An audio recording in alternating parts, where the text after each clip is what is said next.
The other day, I saw a video of a friend of mine, Mike Johnson, a spry, young, 52-year-old man, hitting a heavy bag.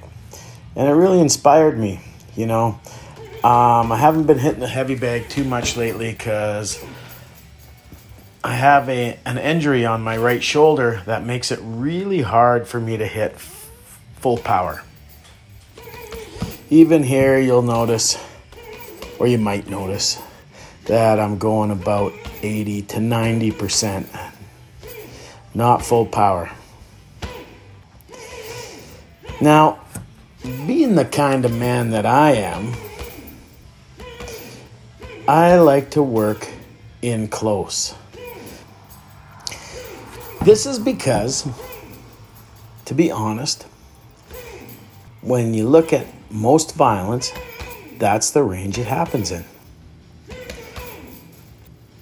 There's not a lot of long-range fighting that happens in social violence.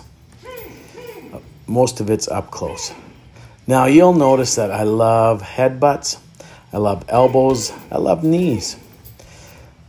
That's because they're super effective on the inside. Your elbows are vicious weapons, and so is your headbutt. One time I was sparring Tyson, one of my fighters, and I don't know how he did this.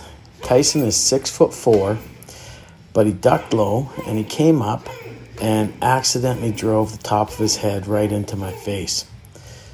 My nose made a sound that you can only describe as like when you twist and break a stick of celery.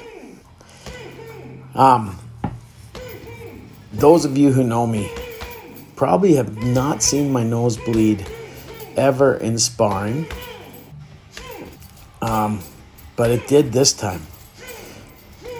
Now, I could have kept fighting, but bleeding all over what your friends, I shouldn't say fighting either, sparring is not fighting. Sparring is educational play.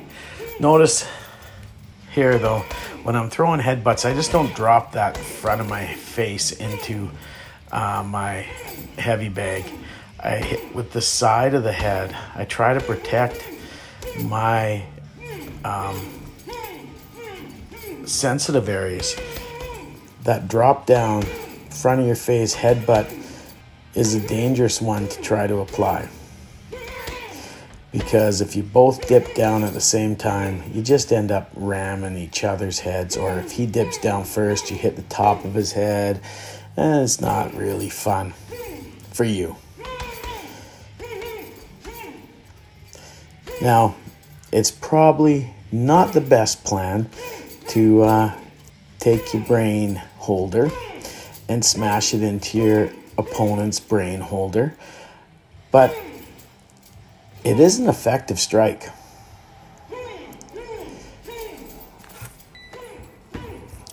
Now, I'm practicing some low kicks, so I have serious stenosis in my lower back that manifests as sciatica.